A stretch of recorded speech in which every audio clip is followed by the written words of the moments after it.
Hey everyone, I'm Chris Thompson. This is Mike Mandel. We are from Mike Mandel Hypnosis Academy. And we teach hypnosis to a lot of people, and a common question that often comes up is, does alcohol affect hypnosis? And usually they're probably talking about entertainment, but let's talk about, first of all, okay, what does it mean? Does alcohol affect hypnosis? Well, the answer is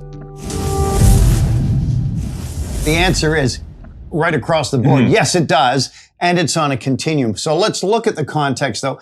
Is it stage? And are we doing therapy with someone? And who are we talking about who's been drinking? The hypnotist or the subject? Subject and that really needs to be cleared up. Yeah. Okay, so usually I would imagine people are talking about an entertainment environment and the stage hypnotist not showing up drunk, although that could happen. That could happen. But the audience being a little bit tipsy, let's say. Right. So, well, the reason that's important is because if you work in a bar or something, which is fine, I did a lot of those, you get an audience that's had a few drinks, they're going to be more relaxed and they're going to be more liable to volunteer.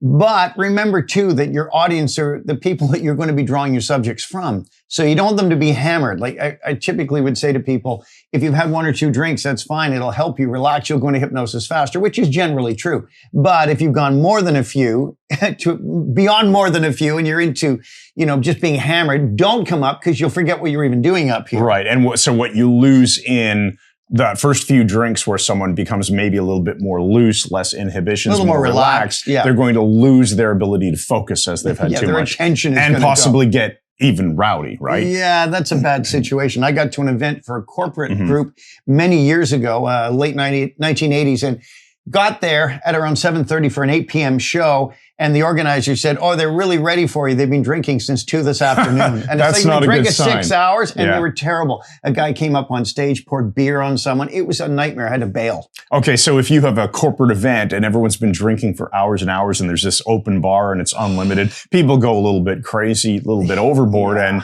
that's not the show you would ever want to do. No, that's when you're going to get people faking hypnosis as well. And you're not going to have any real attention from them. Okay, so let's do the other side of the story and then we'll wrap up the video. So what about as a hypnotist? Should the hypnotist ever perform hypnosis having consumed some alcohol? Let's say you want to. It's going to depend on the context. If someone is doing hypnotherapy, they should not be coming into a therapy 100%. session with booze on their breath. There's no way.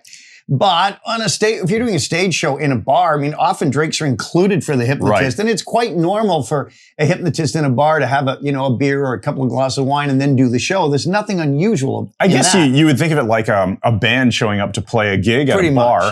If they have a couple of beers throughout the night, no big deal. But if they're just drinking away before the show, it's going to be a horrible performance. So the if same their thing idea should of apply. a few drinks is a bottle of scotch and a case of beer because you can still drive, and we don't think you should drive drinking. Okay, awesome. So I think that's pretty much a good thorough answer to the topic. Thanks. Make sure alcohol is used in moderation for hypnosis. Never drink before a session if you're doing therapy. And we'll see you in the next video. Make sure you go check out the Mike Mandel Hypnosis Academy. You'll find a link in the description below this video. While you're here, you may as well hit that subscribe button and then you ring the bell. Try and hit that if you've been drinking. You'll always be notified of our new YouTube videos. See you in the next video. Thanks again and good night.